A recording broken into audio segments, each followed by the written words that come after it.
Hello guys, welcome back to our channel. അങ്ങനെ അവന്തികയുടെ ചതിയും കള്ളത്തരങ്ങളും എല്ലാം തന്നെ പുറത്തായിരിക്കുകയാണ്. അവന്തികയുടെ മുഖംമൂടി വലിച്ചു കീറിയിരിക്കുകയാണ് ധനുഷും നന്ദനും ചേർന്ന്.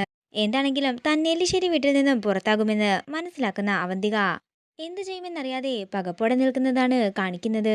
തുടർന്ന് അർച്ചന പറയുകയാണ്, ഞാൻ സച്ചിയേട്ടനെയും അച്ഛനെയും ഈ വീടുമൊക്കെ ഉപേക്ഷിച്ചു പോയപ്പോ ഏട്ടത്തി എന്താ കരുതിയത്? ഞാൻ ഈ വീടിനെയും ഈ വീട്ടിലുള്ളവരെയും ഉപേക്ഷിച്ചിട്ടാണ് പോയതെന്നോ? ഞാനേ നിങ്ങൾക്കെതിരെയുള്ള തെളിവുകൾ ശേഖരിക്കാൻ വേണ്ടി തന്നെയാ പോയതെന്ന് അർച്ചന പറയുമ്പോ ദേഷ്യത്തോടെ അവിടെ ഉണ്ടായിരുന്ന ലൈറ്റ് തട്ടി താഴേക്ക് എറിയുകയാണ് അവന്തിക. അവന്തികയുടെ സമനില തെറ്റിയുള്ള പെരുമാറ്റം കണ്ട് എല്ലാവരും ഞെട്ടലോടെ നിൽക്കുമ്പോ അവന്തിക പറയുകയാണ്, ഇതെന്താണെങ്കിലും ഇവിടം കൊണ്ടൊന്നും തീരാൻ പോകുന്നില്ല. ഇത് ഇവിടെ മുതൽ തുടങ്ങുകയാണ്. അല്ലെങ്കിൽ തന്നെ നിങ്ങളുടെയൊക്കെ മുമ്പിൽ അഭിനയിച്ച് ഞാൻ മടുത്തിരിക്കുന്ന സമയമായിരുന്നു. എന്താണെങ്കിലും ഇനി അഭിനയത്തിന്റെ ഒന്നും ആവശ്യമില്ലല്ലോ.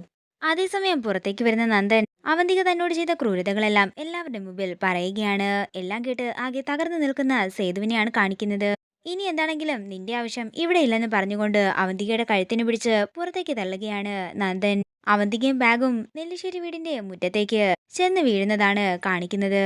പകയോടെ അകത്തേക്ക് നോക്കി നിൽക്കുന്ന അവന്തികയും പുച്ഛത്തോടെയും പരിഹാസത്തോടെയും അവന്തികയെ നോക്കി നിൽക്കുന്ന അർച്ചനയും നന്ദനെയും കാണിച്ചുകൊണ്ട് പ്രൊമോ വീഡിയോയുടെ അവസാനിക്കുകയാണ്. വീഡിയോ ഇഷ്ടമായെങ്കിൽ മറക്കാതെ ലൈക്ക് ചെയ്യുക, ഷെയർ ചെയ്യുക, കമന്റ് ചെയ്യുക. കൂടുതൽ സീരിയൽ അപ്ഡേറ്റ്സിനെ മറക്കാതെ സബ്സ്ക്രൈബ് ചെയ്യുക.